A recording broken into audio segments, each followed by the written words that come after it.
Hello learners, welcome to our channel एडविस Pawan. I hope आप लोग सभी कोई अच्छे होंगे। आज हम लोग Jharkhand council of educational research and training की ओर से जारी किए गए मॉडल क्वेश्चन सेट का प्रैक्टिस करने वाले हैं, जो कि सब्जेक्ट इंग्लिश से रिलेटेड है एंड क्लास 9। ठीक है, क्लास 9 का फर्स्ट टर्म एग्ज़ाम जो आपका सेशन है 2021 से 2022 के मॉडल सेट इंग्लिश का सेट 1 का हम लोग प्रैक्टिस करने वाले हैं। ठीक है, the total number of question is 40, each question carries 1 mark. ठीक है, 40 क्वेश्चन रहेंगे, प्रत्येक क्वेश्चन एक एक मार्क्स का रहेगा। 4 ऑप्शंस आर गिवन। ठीक है, 4 ऑप्शंस आपको दिए जाएंगे। Students need to select the most appropriate answer, जो सबसे सुटेबल आंसर होगा that you have to select, उसे आप लोगों को सेलेक्ट करना है। ऑल क्वेश्चंस आर कंपलसरी, सारे क्वेश्चंस जो है इंपॉर्टेंट हैं, माने अनिवार्य हैं, आपको करने ही करने हैं। And finally no marks will be deducted for wrong answer. और गलत आंसर, यदि आप किसी क्वेश्चन का गलत आंसर देते हैं तो उसके लिए आपके नंबर नहीं काटे जाएंगे। ठीक है, जनरली आजकल जैसे कॉम्पिटिटिव एग्जामिनेशन में आप लोग देखे होंगे कि गलत आंसर देने पर आप लोगों के माइनस मार्किंग होता है, लेकिन यहाँ वैसी कोई बात नहीं है। ठीक है, तो फर्स्ट ऑफ ऑल सबसे पहले जो है हम लोगों का है रीडिंग सेक्शन। ठीक है, रीडिंग सेक्शन जो कि हम लोगों का है, रीडिंग सेक्शन ये आप लोगों का 10 मार्क्स का है। ठीक है, तो 10 मार्क्स का इसके बारे में मैं आप लोगों को बतलाना चाहूँगा कि रीडिंग सेक्शन से रिलेटेड ये एक जो पैराग्राफ है और दो पैराग्राफ है रीडिंग सेक्शन में, ये इसका मैंने अलग से वीडियो बनाया गया है जिसमें ये जो पैसेज पूरा कवर किया गया है, इस पूरे पैसेज को अच्छे से डिस्क्राइब किया गया है और साथ ही साथ उसके बाद क्वेश्चन को सॉल्व भी किया गया है। ठीक है, दोनों पैसेजेस जो हैं हमारे इन सब को। ठीक है, तो आप लोगों को पैसेज को यदि अच्छे तरीके से समझना है, क्योंकि आप लोगों के एग्जामिनेशन में जो है इसी प्रकार से इम्पोर्टेंट है, और जो मॉडल सेट जारी किए गए हैं जाहिर सी बात है उसी प्रकार के क्वेश्चंस आप लोगों को आएंगे, या हो सके उसी में से कोई आ जाए। ठीक है, तो आप लोग यदि उसे डिटेल से देखना चाहते हैं तो उस वीडियो पर आप लोग क्लिक कर सकते हैं, आप लोग को लिंक जो है डिस्क्रिप्शन बॉक्स में भी मिल जाएगा। ओके, अभी मैं क्या कर रहा हूँ, सिर्फ पैराग्राफ को, जो पैसेज है हमारा, उसे सिर्फ पढ़ के उसके बाद हम लोग क्वेश्चंस करेंगे। ओके, क्या बोल रहा है, read the passage carefully and select the best possible option. ठीक है, जो सबसे बेस्ट होगा। In 1992, a brave 12-year-old girl from Vancouver stood up in front of the UN delegates at the Earth Summit in Rio de Janeiro and read a heartfelt speech about the demise of humanity and the environment and what needs to be done to make things better. Since then, she is known as the girl who silenced the world for 6 minutes. Her speech is famous worldwide, and millions of people have listened to it silently without blinking. Suzuki was just 9 years old when she started an environmental children's organization with a small group of other children, and they raised the money to attend the UN Earth Summit. ठीक है, तो ये है हमारा paragraph. इसी के आधार पर मैंने बताया, इसको आपको समझना होगा तो फर्स्ट दूसरा जो वीडियो है सिर्फ रीडिंग सेक्शन का, उसे आप लोग देख लीजिएगा। अभी हम लोग क्वेश्चन आंसर्स को सॉल्व करते हैं। ठीक है, क्वेश्चन नंबर 1 क्या बोल रहा है, who delivered the heartfelt speech at the world earth summit in 1992। 1992 में वर्ल्ड अर्थ समिट जो हुआ, ठीक है, विश्व पृथ्वी सम्मेलन जो हुआ, उसमें मैंने किसने हार्टफेल्ट स्पीच दिया। ठीक है, तो यहाँ देखिएगा शुरू में ही हम लोगों का नाम आ रहा है। ठीक है, इन 1992 a brave 12-year-old girl from Vancouver. ठीक है, ये यहाँ पर नाम है उसका सुजुकी। ठीक है, right answer is option number C, Suzuki. ठीक है, वैनकूवर जगह का नाम है, रियो डी जेनेरियो भी जगह का नाम है। ब्रेव ओल्ड गर्ल बोलने से तो क्लियर नहीं होता है कि कौन ब्रेव ओल्ड गर्ल है, इसलिए right answer option number C जो है वो सुजुकी है। Okay, question number 2, where was the world earth summit held in 1992। ये 1992 में वर्ल्ड अर्थ समिट जो हुआ वो कहाँ हुआ। ठीक है, तो आप लोग देखे होंगे पैसेज में कि ये कहाँ हुआ, आपका देखिएगा रियो डी जेनेरियो। ठीक है, so the right answer is United nation Vancouver UN earth summit Rio de Janeiro. Option number D is the right answer. Okay, question number 3, what was the theme of speech given by Suzuki. Suzuki के द्वारा जो speech दिया गया उसका theme क्या था। ठीक है, किस विषय पे था।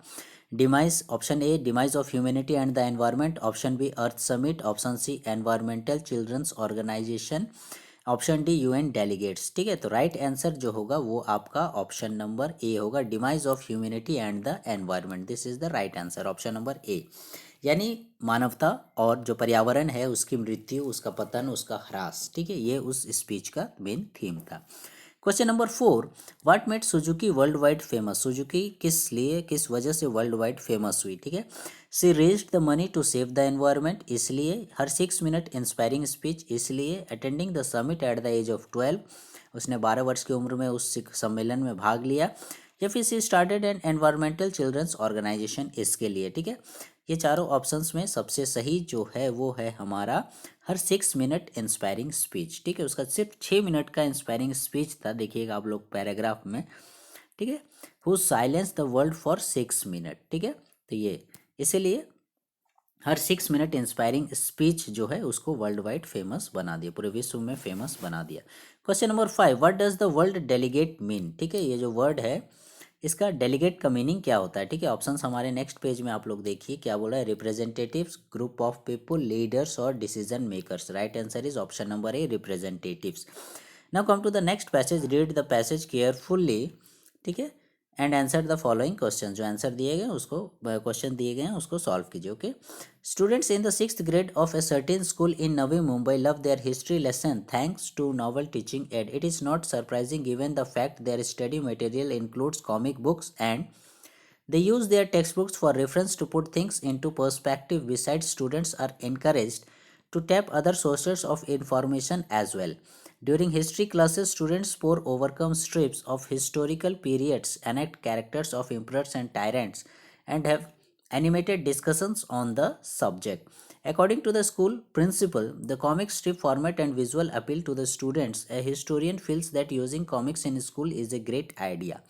Comics and acting people students understand what characters in the story are actually thinking. ठीक है, ये हमारा पैराग्राफ, इसे आप लोग उस वीडियो में समझ लीजिएगा। हम लोग डायरेक्ट क्वेश्चन आंसर्स को सॉल्व करते हैं। ठीक है, क्वेश्चन नंबर 6 क्या बोल रहा है, what makes the students of Navi Mumbai love their history lesson? ठीक है, किस वजह से जो है नवी मुंबई के जो स्टूडेंट्स हैं वे Navi Mumbai love their history lesson. ठीक है, वो नवी मुंबई के जो स्टूडेंट्स हैं वे अपने हिस्ट्री लेसन को क्यों पसंद करते हैं? ठीक है, option A novel teaching aid, option B study material, option C text book, option D comic books. The right answer is option number A, novel teaching aid. ठीक है, ये ज़्यादा अप्रोप्रिएट है। Question number 7, what is not a reason for history being interesting? इनमें से कौन सा ऐसा रीज़न है जो हिस्ट्री को इंटरेस्टिंग नहीं बनाता है? आप लोग देखिएगा, डोंट बी कन्फ्यूज, यहाँ नॉट पूछ रहा है। ठीक है, जनरली इस तरह से आप लोग यस में तो पॉजिटिव में चले जाते हैं, लेकिन नहीं आपको बताना है जो नेगेटिव है। ठीक है, they enact characters of emperors and tyrants, ये तो सही है, ऐसा कर सकते हैं। They never use their text book for teaching, ऐसा नहीं कर सकते हैं। Students are encourage to tap other sources, ये भी कर सकते हैं। Students have animated discussions on the subject, ये भी कर सकते हैं। ठीक है, so the right answer is, जो हमारा गलत होगा क्योंकि हमें क्या बोल रहा है, नॉट पूछ रहा है। ठीक है, तो not, they never use their text books for teaching, ये वाला। ओके, ऐसा नहीं है कि कोई भी, शायद ही ऐसा कोई स्कूल होगा जो कभी इस टेक्स्ट बुक को यूज़ नहीं करता है पढ़ाई करने के लिए, इसलिए right answer option number B, क्योंकि नॉट पूछ रहा है। Okay, question number 8, why does historian feel that using comics in schools is a great idea? Historians ऐसे क्यों महसूस करते हैं कि जो स्कूल में कॉमिक्स वगैरह का यूज़ कर रहे हैं हम लोग स्टडी मटेरियल के रूप में, वो एक ग्रेट आइडिया, बहुत अच्छा विचार है। ठीक है, क्यों ऐसा विचार है? Options are, it helps students understand what characters in the story are actually thinking, it helps students learn the subject in a better way, it helps students to enact the roles of emperors and tyrants, it helps students to study the comic strips in a better way. The right answer is हमारा option number A, क्या है, it helps students understand what characters in the story are actually thinking. Actually में इस प्रकार से, इस idea से क्या होगा कि बच्चे लोग जो है अच्छे से समझ पाएंगे कि जो कैरेक्टर्स है, हिस्टोरिकल कैरेक्टर्स है, जो भी राजा महाराजा वगैरह हैं, वो एक्चुअल में कैसा सोचते थे, क्या सोचते थे, वगैरह वगैरह।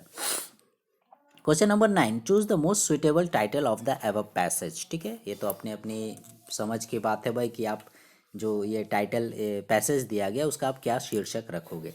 तो जाहिर सी बात है, ये एक पर्टिकुलर स्कूल के बारे में बात की जा रही है और हिस्ट्री विषय के बारे में बात की जा रही है, तो हम लोग ऑप्शन नंबर बी को दे सकते हैं, history becomes fun at this school, ये ज़्यादा अप्रोप्रिएट लग रहा है।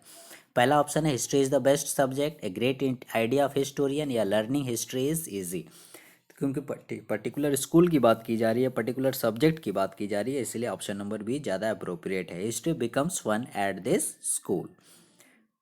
Question number 10, what is the opposite antonym of tyrant in the given passage? इस पैसेज में जो है आपका वर्ड टायरेंट वर्ड यूज़ किया गया है, उसके उससे रिलेटेड अपोजिट वर्ड आप लोगों को खोजना है, ठीक है। एंटोनिम बोल रहा है, एंटोनिम। तो यहाँ देखिएगा, टायरेंट मत मीन्स होता है आपका तानाशाह टाइप का, क्रूर शासक। तो क्रूएल भी नहीं होगा, डिक्टेटर भी नहीं होगा, ये मध्यस्थ करने वाला, ठीक है। ये सब का मतलब वही तानाशाह हो गया, जालिम हो गया, निर्दयी हो गया, उस प्रकार का। तो इसका यदि अपोजिट देखा जाए तो वो एंजल ज़्यादा फिट बैठ रहा है, ठीक है। एंजल मतलब कहने का मतलब अच्छा देवदूत, साधु टाइप का आदमी, देवता समान आदमी, कुछ इस प्रकार से, ठीक है। तो right answer is angel. Okay, now come to the next section, B writing. अब हम लोग राइटिंग सेक्शन की ओर आते हैं, ठीक है। राइटिंग सेक्शन में देखिएगा क्या बोल रहा है, read the composition and fill in the blanks with appropriate words. या एक कंपोजिशन दिया गया है आप लोगों को, और उसमें आप लोगों को उन ब्लैंक्स को भरने हैं, ठीक है। खाली जगह दिया गया है, उसको सेलेक्ट करना है, ठीक है। जैसे 11 क्वेश्चन नंबर जो 11 है, 12 है, 13, 14, ये सब में आपको फिल करना है। देखिए यहाँ ऑप्शंस दिए गए 11, 12, नेक्स्ट पेज में है देखिए 13, 14। तो इस तरह से आप लोगों को ऑप्शंस दिए गए, इन ऑप्शंस को उन जगहों पर आप लोगों को you have to put the options, ठीक है, वहाँ पर डालने। तो क्वेश्चन नंबर 11 में देखिए, Jharkhand silk textile and handicraft development corporation also, यहाँ पर 11 में आप लोगों का हो जाएगा आपका नोन, ठीक है। Known is the right answer, यानी 11 का ऑप्शन नंबर सी, ये वाला, ठीक है। Okay, known. Next question number 12 के लिए हम लोग आगे बढ़ते हैं। S Jharcraft is an agency of government of Jharkhand established. Okay, 12 में हो जाएगा आप लोगों का स्टैब्लिश्ड, SHAD, ठीक है। स्टैब्लिश्ड, ये आपका ऑप्शन नंबर ए राइट आंसर ये हो जाएगा, ठीक है। क्वेश्चन नंबर 12 के लिए स्टैब्लिश्ड, यानी 12 की जगह पर आप लोगों को स्टैब्लिश्ड बनना है। स्टैब्लिश्ड इन 2006, ठीक है। कब इसकी स्थापना की गई, मैं मीनिंग भी बता दूंगा बाद में, लास्ट में, पहले इसको फिल कर लेते हैं। Again 2006 with the objective to develop and support sericulture farmers, weavers and artisans of Jharkhand work sets।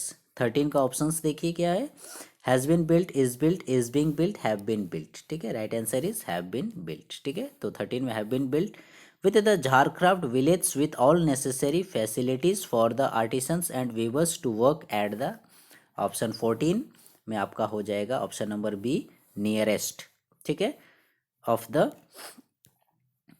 Nearest place from their houses, ठीक है।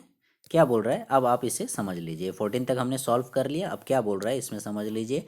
Jharkhand silk textile and handicraft development corporation also known as, यानी ये जो Jharkhand silk textile and handicraft development corporation है, इसे जाना जाता है झारक्राफ्ट के नाम से भी, ठीक है।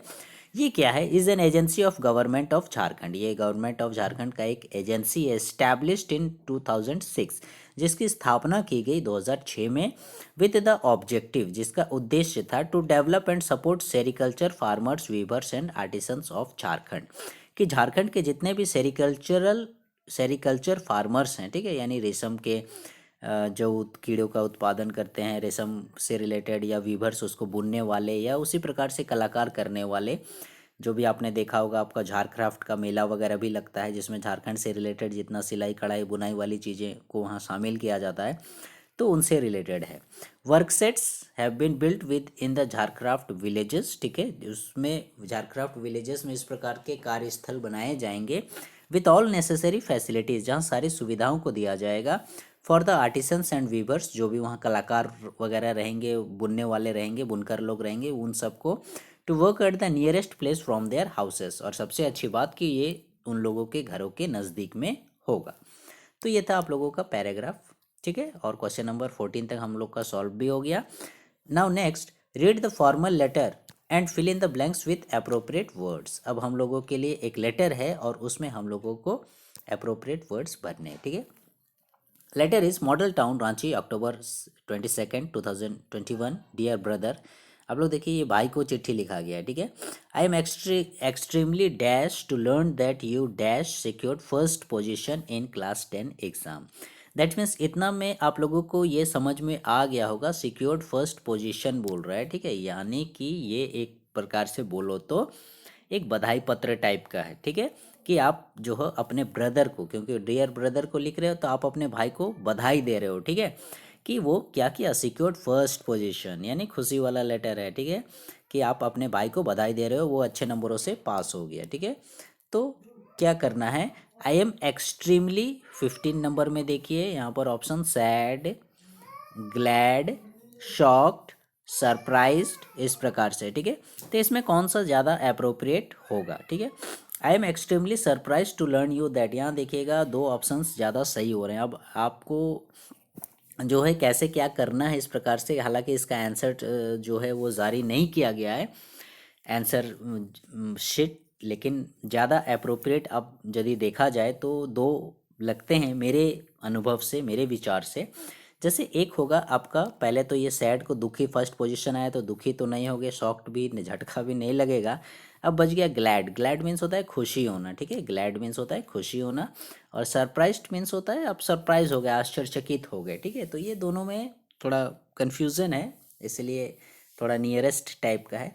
आप अब ये आप पर डिपेंड है, ठीक है। यदि आपका भाई मान लो पढ़ता नहीं होगा और वो फर्स्ट पोजीशन पे आ गया तो आप सरप्राइज हो गए, लेकिन यदि वो पढ़ने वाला लड़का है तो फिर आप जाहिर सी बात है पहले भी जानते थे वो फर्स्ट करेगा ही, तो और ज़्यादा खुशी होगी, ठीक है। तो ग्लैड एंड सरप्राइज, तो आप लोगों को क्या सुइटेबल लगता है, ठीक है। तो आप सरप्राइज्ड को ही रहने दो, ठीक है, कि आई एम एक्सट्रीमली सरप्राइज्ड, क्योंकि यहाँ जो वर्ड यूज़ किया गया है एक्सट्रीमली वर्ड यूज़ किया गया है, ठीक है। तो extremely surprise to learn that you, ठीक है, ऐसे ग्लैड भी मतलब गलत नहीं होगा, ये भी सही होगा। टू लर्न दैट यू 16 में देखिए आर, हैज़, हैव, हैड, ठीक है। तो 16 में यू हैव, ठीक है, you have secured first position in class 10th exam, ठीक है, कि आप जो हो 10th क्लास एग्ज़ाम में फर्स्ट पोजीशन सिक्योर किए। Please 17 number, accept my heartiest congratulations on your success. Accept में देखिएगा बहुत ही मतलब डिफरेंस है, स्पेलिंग का डिफरेंस है, हालांकि दोनों जो एक्सेप्ट है वो प्रोनाउंसिएशन सेम रहेगा, ठीक है। टेक और गिव जो है ये तो नहीं होगा, ठीक है, टेक गिव नहीं होगा, तो हमारा एक्सेप्ट का लेना होगा, ठीक है। ये जो शुरू वाला एक्सेप्ट है ACCEPT, ये एक्सेप्ट का मतलब होता है स्वीकार करना, और EXPECT एक्सपेक्ट का मतलब होता है कि आप एक्सपेक्ट कर रहे हो, ठीक है, किसी से कुछ आशा कर रहे हो, कुछ उम्मीद कर रहे हो, ऐसा करके। तो यहाँ पर क्या, please accept my heartiest congratulation on your success, मतलब यहाँ स्वीकार करने बोल रहे हो, ठीक है। तो स्वीकार करने के लिए मेरा ऑप्शन नंबर ए सही होगा, ठीक है, ACCEPT पहला वाला आंसर। क्वेश्चन नंबर 18 में क्या बोल रहा है, I am sure you will keep working hard, मैं निश्चित हूँ कि आप जो इसी प्रकार से हार्डवर्क करोगे, and will dash us feel proud in class 12, और क्लास 12 ये जो है क्लास 10 की बात हो रही थी, और इसी प्रकार से आप उसे पढ़ने बोल रहे हो अपने भाई को, और वो आपको क्या करेगा, खुश करेगा। तो right answer is option number D, make, ठीक है, this is the right answer.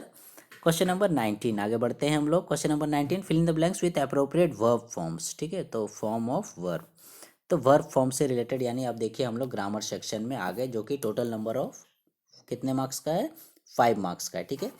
तो my parents dash abroad every year, ठीक है। तो my parents, right answer is option number A, my parents visit abroad every year. Question number 20, she dash for me at the station since 2 o'clock, देखिएगा यहाँ पर since word का use किया गया है, सिंस 2 o'clock। तो जहाँ भी इस प्रकार से सिंस का यूज़ हो, ठीक है, यानी 2 बजे से, 2 o'clock बोल रहा है, ठीक है, तो 2 बजे से इस प्रकार से आएगा, तो she has been waiting, okay. Right answer क्या होगा, option number C, has been waiting, ठीक है, this is the right answer, has been waiting. Again fill in the blanks with appropriate modals. अब देखिए पहले हम लोगों को वर्ब से रिलेटेड क्वेश्चन पूछा गया, अब हमें मॉडल से रिलेटेड पूछा गया, ठीक है। तो मॉडल से related question number 21, my brother dash speak English fluently, ठीक है, right answer is option number D, can, my brother can speak English fluently, ठीक है, मे, माइट, कुड नहीं होगा, कैन होगा, ठीक है, okay. She dash drive a car at the age of 12, options are can, could, might, may, right answer is could, ठीक है, she could drive a car at the age of 12। Question number 23, dash God bless you with good health and happiness. जब भी देखिएगा इस प्रकार से कोई भी ब्लेसिंग्स वगैरह रहता है, गॉड ब्लेस यू, ठीक है, गॉड सेव्स यू, कुछ इस प्रकार से, तो आप लोग वहाँ पर मे का यूज़ करते हैं, ठीक है। मॉडल में जो है वो ज़्यादा अप्रोप्रिएट होता है। ठीक है, जब किसी की मैंने कुछ शुभकामना देते हैं, कुछ दुआ करते हैं, खासकर भगवान से रिलेटेड हो, तो वहाँ पर मे का यूज़ किया जाता है। ठीक है, क्वेश्चन नंबर 23 का option number C is the right answer, may. Question number 24 के लिए देखिए, हम फिर यहाँ पर लिटरेचर सेक्शन में आ गए हैं। ठीक है, यानी हमारा रीडिंग सेक्शन कंप्लीट हो गया, राइटिंग सेक्शन भी कंप्लीट हो गया और ग्रामर सेक्शन भी कंप्लीट हो गया। अब हम लोग सेक्शन डी में आ रहे हैं, जो कि लिटरेचर सेक्शन है, and we have a paragraph. यहाँ पर हमें एक पैराग्राफ दिया गया है। ठीक है, पैराग्राफ क्या है? But Albert Einstein was not a bad people. Albert Einstein जो है वो बैड पीपल नहीं था, बोल रहा है। He went to high school in Munich, वो हाई स्कूल म्यूनिस में गया। Where Einstein's family had moved when he was 15 months old. और जो वो 15 मंथ्स का ओल्ड था, तो आइंस्टाइन की फैमिली वहाँ से चली गई। And scored good marks in almost every subject, और अच्छे मार्क्स लाया वो लगभग सभी सब्जेक्ट्स में। Einstein hated the school regimentation. ठीक है, आइंस्टीन जो था वो स्कूल के रेजिमेंटेशन से नफरत करता था, हेटेड। ठीक है, रेजिमेंटेशन, स्कूल रेजिमेंटेशन कहने का मतलब स्कूल में बहुत सारे डिसिप्लिन होते हैं, रूल रेगुलेशन होते हैं, नियम कानून वगैरह होते हैं। तो इन सब से आइंस्टीन इन सबको नहीं मानता था, वो उससे नफरत करता था। And often clashed with his teachers, और उससे क्या होता था, उसके चलते नहीं मानता था। जाहिर सी बात है, टीचर से आप लोगों का झगड़ा होगा, बहस होगी। ठीक है, कई कई बार हो सके पनिशमेंट भी मिल जाए। At the age of 15 Einstein felt so stifled that there he left the school for good. और 15 साल की उम्र में कुछ ऐसा हुआ, उसे ऐसी घुटन महसूस हुई, बोलिए चाहे जो भी हो, वो वहाँ नहीं रहना चाहता था, नहीं पढ़ना चाहता था वैसी जगह पर, और उसने अपने अच्छे के लिए उस स्कूल को छोड़ दिया। ठीक है, ये था हमारा पैराग्राफ। ठीक है, अल्बर्ट आइंस्टाइन से रिलेटेड। अब क्वेश्चन आंसर्स हमें सॉल्व करते हैं। ऑन द बेसिस ऑफ एव passage Albert Einstein was an. ये जो आपने पैसेज पढ़ा, इसके आधार पर पूछ रहा है कि अल्बर्ट आइंस्टीन जो था वो कैसा था, एवरेज स्टूडेंट था, बैड स्टूडेंट था, ब्रिलियंट स्टूडेंट था, ऑर्डिनरी स्टूडेंट था। ठीक है, तो ऑर्डिनरी तो नहीं होगा, बैड स्टूडेंट भी नहीं होगा। अब ब्रिलियंट स्टूडेंट तो था। ठीक है, ब्रिलियंट स्टूडेंट था, लेकिन वो मैथ और फिजिक्स में था, और जाहिर सी बात है ये हाई स्कूल की बात हो रही है, और यहाँ मैथ फिजिक्स वैसे पर्टिकुलर सब्जेक्ट की कोई चर्चा नहीं की जा रही है, इसलिए राइट आंसर हमारा एवरेज स्टूडेंट होगा। क्योंकि सिर्फ इतना लिखा गया है कि वो उस समय जो है सभी विषयों में अच्छे मार्क्स लाया, तो सिर्फ अच्छे मार्क्स लाया, इससे हम उसे ब्रिलियंट स्टूडेंट नहीं बोल सकते हैं। ठीक है, टॉपर मार्क्स लाता तो हम उसे ब्रिलियंट स्टूडेंट बोल सकते थे। क्वेश्चन नंबर 25 क्या बोल रहा है? Where did Einstein pass the high school exam. तो हाई स्कूल एग्जाम कहाँ पास किया? म्यूनिस में, मिलान। ठीक है, या फिर at his native place, at his home town. ठीक है, ये सब नहीं होगा। कहाँ हाई स्कूल एग्जाम पास किया आप लोगों का? म्यूनिस में। ठीक है, question number 26, Einstein hated school regimentation. देखिए, आइंस्टीन जो है नफरत करता था स्कूल के जो नियम कानून डिसिप्लिन वगैरह होते थे उससे। What does this statement speak about him. तो ये जो स्टेटमेंट है, आइंस्टीन हेटेड स्कूल रेजिमेंटेशन, ये उसके विषय में क्या बताता है? He was a bad people, वो बुरा आदमी था। He was not a bad people, वो बुरा पीपल नहीं था। He like the rules and regimentations of the school, वो स्कूल के रूल्स और रेगुलेशंस थे उसे बहुत पसंद करता था। तो फिर he didn't like the rules and regulation of the school. तो यहाँ जो दिया गया है आइंस्टीन हेटेड स्कूल रेजिमेंटेशन, इसके अनुसार option number D is correct. He didn't like the rules and regulation of the school. Okay, this is the right answer. Question number 27. What does the word clashed mean here?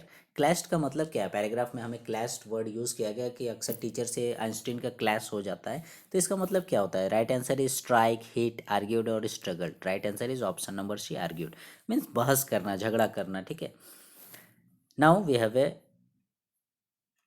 Again poetry passage for question number 28 और upcoming questions. ठीक है, आगे के questions के लिए देखिए हम लोगों को एक फिर पोएट्री का पैसेज मिल रहा है।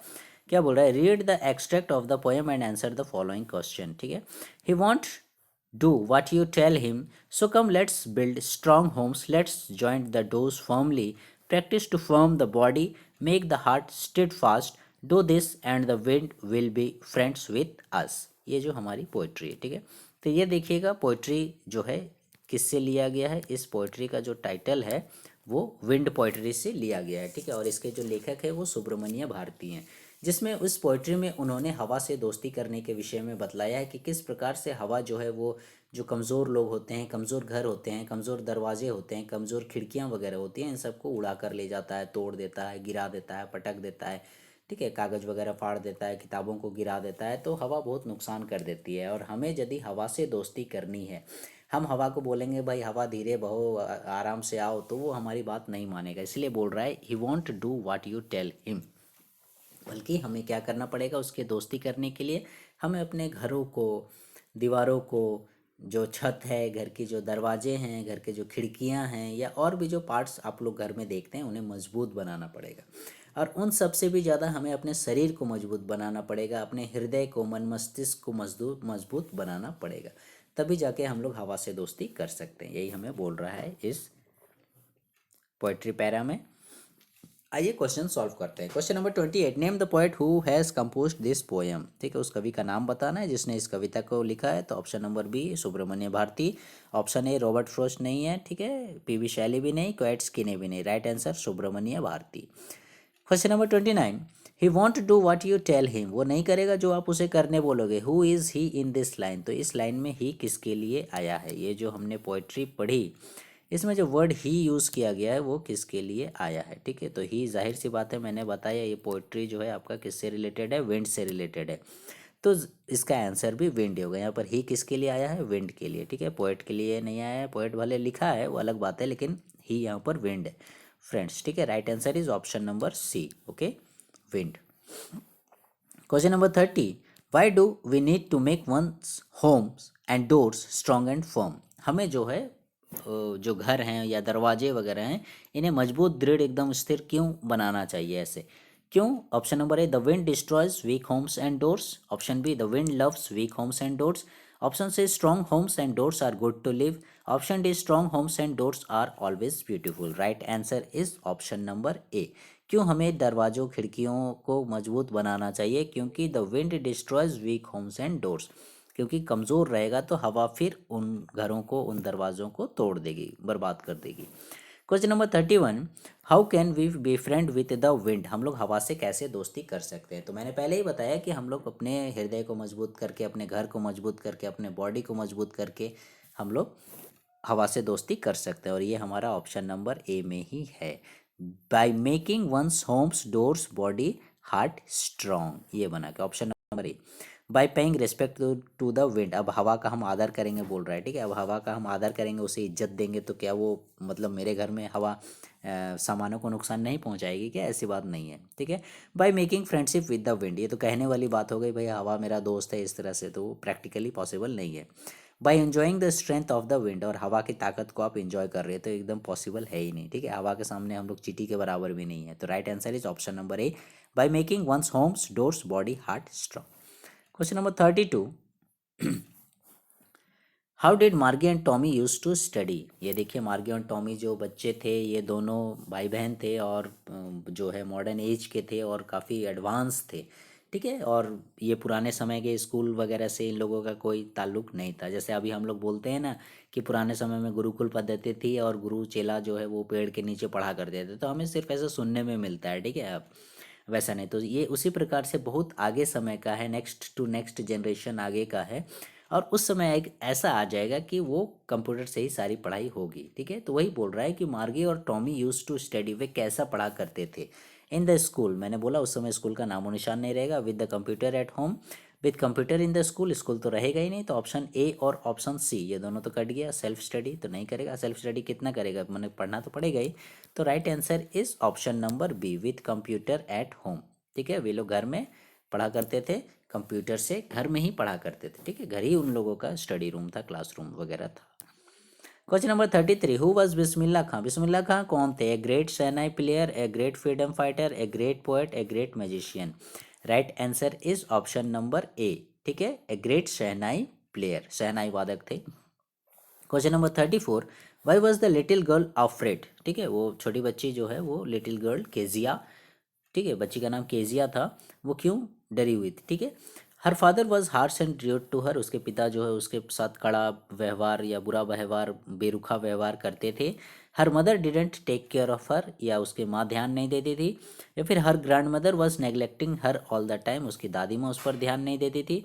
या फिर she was lonely and had no one to take care of her, या फिर वो अकेली थी और उसका कोई ध्यान नहीं देता था। तो राइट आंसर क्या होगा, ऑप्शन नंबर ए, इसका भी ऑप्शन नंबर ए सही है। ठीक है, 33 में भी ए सही था, और आपका 34 में भी ऑप्शन नंबर ए ही सही है, क्योंकि her father was harsh and rude to her, उसके पिताजी उससे कड़ा व्यवहार करते थे, बेरुखा व्यवहार करते थे। ठीक है, ऐसा नहीं कि वो बदमाश थे थोड़ा इसलिए, बल्कि उन्हें समय नहीं दे पाते थे। ठीक है, दिन भर ऑफिस में काम करते रहो, थके हारे रहो उस प्रकार से, तो जाहिर सी बात है कोई भी बच्चे से घुल मिल नहीं पाएगा। Question number 35, which statement is not true about Albert Einstein. यहाँ जब है आप लोगों को 4 स्टेटमेंट दिए गए हैं, इनमें से हमें उस स्टेटमेंट को चुनना है दैट इज नॉट ट्रू, जो कि सही नहीं है। ठीक है, यानी फिर हमें रॉन्ग स्टेटमेंट को चुनना है। ठीक है, अक्सर जो है स्टूडेंट्स इसी में कंफ्यूज करते हैं। ठीक है, सही स्टेटमेंट आप जानते हो, लेकिन रॉन्ग स्टेटमेंट जब चुनने बोलता है तो फिर स्टूडेंट्स लोग कंफ्यूज हो जाते हैं। तो एक एक करके हम लोग स्टेटमेंट्स को देखते हैं कि आखिर वो स्टेटमेंट्स क्या हैं। ही वॉज बॉर्न इन 14 मार्च 1879। ठीक है, ये है हमारा पहला statement, he was born on 14 मार्च 1879। तो दिस स्टेटमेंट इज ट्रू, ये सही है कि उनका जन्म 14 मार्च 1879 को हुआ था। ऑप्शन बी क्या है, his playmates called him brother boring, उसके जो दोस्त लोग थे, साथी लोग, उसे ब्रदर बोरिंग बुलाया करते थे। तो ये भी सही है। ठीक है, दिस ऑप्शन ये भी सही है। Option C, he was highly gifted in mathematics and interested in physics, ये भी सही है कि वो मैथमेटिक्स और फिजिक्स में काफ़ी ज़्यादा इंटरेस्ट रखते थे, हाईली गिफ्टेड थे मैथमेटिक्स में, ये भी सही है। तो जाहिर सी बात है अब हमारे पास एक ही ऑप्शन बच गया, option number D, he was married only once. ठीक है, ये गलत है। ठीक है, वो एक बार नहीं, एक बार से ज़्यादा बार जो है उन्होंने शादी की थी। ठीक है, एक बार से ज़्यादा मोर टाइम्स उसने शादी की थी। पहली शादी जो है उसकी सक्सेस नहीं रही, क्योंकि दोनों जो है ब्रिलियंट स्टूडेंट थे, इसकी वाइफ भी, और वो ज़्यादा सक्सेस नहीं हो पाया वो पर फैमिली, और उसके बाद उसने फिर से दूसरा विवाह किया था। ठीक है, तो ये right answer option number D 35 का। Question number 36, what was the last wish of the last child. वो जो खोया बच्चा था, मेले में गुम हो गया था, याद कीजिए। ठीक है, पहले ही चैप्टर का है। तो उस बच्चे का लास्ट विश क्या था। ठीक है, आप लोग देखिएगा, इसमें ये बच्चा काफ़ी चीज़ों की डिमांड करता है, जैसे गार्लैंड ऑफ गुलमोहर हो गया, या फिर बर्फ़ी हो गया, या फिर स्नेक चार्मर का म्यूज़िक सुनना चाहता था। इस प्रकार से बहुत सारी चीज़ों को वो पसंद करता था। और जब वो राउंड अबाउट के पास, यानी वो बड़ा सा जो झूला था उसके पास पहुंचता है, तो वहीं पर वो अपने माता पिता को खो देता है। ठीक है, तो बच्चे इसमें कंफ्यूज कर जाते हैं। ठीक है, लास्ट विश कहने का मतलब यहाँ पर अंततः मतलब पूरे चैप्टर से रिलेटेड पूछा जा रहा है कि उसकी लास्ट विश क्या थी। ठीक है, जैसे to get into the go into the fair, मेले में तो चला ही गया था। To meet with his parents, to enjoy in the fair, या to eat jalebi and barfi. ठीक है, ये सारी चीज़ें वो उसे पसंद थी, वो चाहता भी था, लेकिन आखिरी विश जो थी वो थी उसकी option number B, to meet with his parents. ये जो है ऑप्शन नंबर बी आपका राइट आंसर है, to meet with his parents. वो अपने माता पिता से मिलना चाहता था, क्योंकि उनसे वो बिछड़ गया था, अलग हो गया था, इसीलिए। ऐसे चीज़ों के बारे में यदि देखा जाए तो चीज़ों में उसकी लास्ट विश थी राउंड अबाउट में घूमना, यानी उस बड़े से झूले में घूमना, जहाँ उसके बाद ही उसने अपने मम्मी पापा को खो दिया। Okay, question number 37, why did the child not ask his father two by the things. ठीक है, वो जो बच्चा था, लॉस्ट चाइल्ड, खोया बच्चा जो था, वे अपने पिताजी को क्यों नहीं बोलता है कुछ भी चीज़ खरीदने के लिए मेले में। ठीक है, याद कीजिए, वो खाली मन ही मन में सोच रहा था, मैं ऐसा बोलूँगा तो पिताजी ऐसा जवाब देंगे, ऐसे ऐसे करके, कि मैं पिताजी को बोलूँगा पापा बर्फ़ी खाएंगे, तो पापा बोलेंगे है तुम बहुत लालची है, ऐसा करके। पापा मैं बैलून खरीदूंगा, अरे तुम इतना बड़ा हो गया और बैलून से खेलेगा। इस प्रकार से वो सारे जवाब पहले से ही जानता था कि पापा इस प्रकार से जो है हमको जवाब देंगे। ठीक है, इसलिए वो कुछ मैंने बोलता नहीं था, खाली मन ही मन सोचता था ऐसा करके। तो वही पूछ रहा है question, why did the child not ask his father two by the things he like in the fair, कि वो जो बच्चा है वो क्यों अपने पिताजी से कुछ भी मेले में डिमांड नहीं करता है। ठीक है, तो क्यों नहीं करता है, देखिए ऑप्शंस क्या क्या हैं। Option number A, his father was very rude to him, उसके पिताजी जो है वो बहुत ही बेरुखा व्यवहार करते थे उसके साथ, कड़ा व्यवहार। Option B, the child knew his father would make many excuses, या वो जानता था कि उसके पिताजी बहुत सारा एक्सक्यूजेस देंगे, बहाना बनाएंगे। या फिर his father was very poor, उसके पिताजी बहुत गरीब थे। या फिर his father didn't like him, उसके पिताजी उसे पसंद नहीं करते थे। तो राइट आंसर क्या होगा, option number B, the child knew his father would make many excuses. वो बच्चा जानता था कि जब भी वो किसी भी चीज़ का डिमांड करेगा तो उसके पिताजी कुछ ना कुछ एक्सक्यूज़ बना देंगे, कुछ ना कुछ बहाना बना देंगे। मैंने जैसे ही बताया, जैसे मान लो मैं बोलूँगा कि मुझे बर्फ़ी खरीद दीजिए, तो पापा क्या बोलेंगे, तुम बर्फ़ी खाएगा, इतना लालची हो गया है तुम। ठीक है। फिर मैं बैलून खरीद दीजिए बोलूँगा तो फिर वो क्या बोलेंगे, यार ये तुम इतना बड़ा हो गया और बैलून से खेलेगा, छोटा बच्चा लोग बैलून से खेलता है, ऐसे करके डांट देंगे। ठीक है। तो वो जानता था कि उसके पिताजी बहुत सारा एक्सक्यूजेस देंगे, बहाना बनाएंगे कि नहीं खरीदने का। ठीक है। तो option number B is the correct answer. Question number 38, what was not the quality of Toto. ठीक है, यहाँ टोटो की क्वालिटी दी गई है। ठीक है, ये जो है आपका टोटो, आप लोग चैप्टर पढ़े होंगे, ये मंकी का नाम है, एक बदमाश मंकी था, शरारती मंकी था। ठीक है। तो उसी से रिलेटेड यहाँ पर उसकी कुछ क्वालिटी दी जा रही है, लेकिन उस क्वालिटी को हमें पहचानना नहीं है, बल्कि हमें बताना है इनमें से कौन सा उसका क्वालिटी नहीं है। ठीक है, नॉट बोल रहा है, what was not the quality of टोटो, इनमें से कौन सा टोटो का क्वालिटी नहीं है। ठीक है। ऑप्शन ए क्या है, टोटो वाज ए प्रिटी मंकी। ठीक है। तो Toto was A pretty monkey, यानी टोटो जो है एक सुंदर मंकी था, सही बात है, शुरू में ही ये हमें मिलता है फर्स्ट पैराग्राफ में ही। टोटो वाज ए मिस्chievous मंकी, टोटो जो है शरारती शैतान टाइप का बंदर था, ये भी सही है। Again Toto was a clever monkey, Toto चतुर टाइप का बंदर था, ये भी सही है। Option D, Toto was a kind monkey, Toto जो है दयालु प्रवृत्ति का मंकी था, ये हमारा ऑप्शन सही नहीं है। ठीक है, यानी टोटो जो है वो कैसा था, शरारती था, जब शरारती है तो भाई दयालु कहाँ से होगा। ठीक है, तो Toto was a kind monkey, ये हमारा क्या है, what was not the quality, this is not the quality of Toto, कि वो दयालु है। So the right answer is option number D. Come to the next question number 39, from where did the narrator find the monkey, कि narrator को यानी लेखक को यह मंकी भाई कहाँ से मिला। ठीक है, वे कहाँ से ले गए मंकी को अपने यहाँ। Options are, tonga driver, Dehradun से लाए, सहारनपुर से, या पेंशन ऑफिस से। Right answer is tonga driver. ठीक है, 5 रुपये में खरीदा था दादाजी ने उस मंकी को टोंगा ड्राइवर से। ठीक है, वो टोंगा ड्राइवर क्या करता था, कैसे अपने पास ले गए, कहीं पर वो उसे कुछ मांद टाइप का था, खाना वाना खाता था जानवर लोग, वहीं पर उसे बांध कर रखता था, तो वो बड़ा अजीब सा दिखता था। और दादाजी का प्राइवेट जू भी था वहाँ, और भी बहुत सारे एनिमल्स, पेट एनिमल्स वगैरह थे। तो वो सोचे कि इसको भी क्यों नहीं अपने वहाँ पर ले जाएंगे, अपने जू में, बस प्राइवेट जू में। और उसने टोंगा ड्राइवर को 5 रुपये दिए और उस टोटो को यानी मोंकी को अपने घर, अपने जू में ले गए थे। Okay, now come to the question number 40 and the last question. क्या बोल रहा है, what made the grandfather return Toto to the tonga driver, कि इनमें से क्या वो कारण है जिसके चलते हमने बताया कि वो टोंगा ड्राइवर से खरीदे, लेकिन वो टोंगा ड्राइवर को ही रिटर्न कर देते हैं। ठीक है, टोंगा ड्राइवर को ही रिटर्न कर देते हैं, क्यों। ठीक है, तो रिटर्न क्यों किए वो हमें बताना है। Option number A, when toto boiled himself almost alive in the large kettle, सही बात है, वो अपने आप को बॉयल कर लिया था, सही है। B, when he broke down the plates and scattered the dishes, और वो क्या करता था, ऑप्शन नंबर बी क्या बोल रहा है कि वो प्लेट्स और डिशेस, जो बर्तन, थाली बर्तन वगैरह या चीज़ों को फाड़ना चीड़ना, ये उसका लगा रहता था। ठीक है। Option C, when the grandfather had to pay the fine to the ticket collector, या फिर उस समय उसने बेच दिया जब उसको फाइन देना पड़ा, टिकट कलेक्टर ने उसको मंकी को डॉग बोल के फाइन ले लिया था। ठीक है, तो उस समय दादाजी ने उसे बेचा, ऐसा करके। या फिर when he bathed long in the warm water, या फिर जब उसने अपने आप को गर्म पानी में वो नहा रहा था उस समय, लंबे समय से।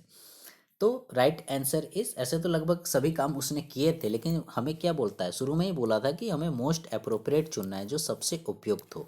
ठीक है, तो ये सब चलो होता है, हमेशा नहीं होता था, लेकिन हमेशा जो उसकी बदमाशी थी, when he broke down the plates and scattered the dishes, अब वो क्या करने लगा, समय समय पर यानी लगातार बर्तनों को, प्लेट्स को, ठीक है, जो भी थाली बर्तन प्लेट्स कटोरी वगैरह रहा करते थे, इन लोगों को तोड़फोड़ करना शुरू कर दिया।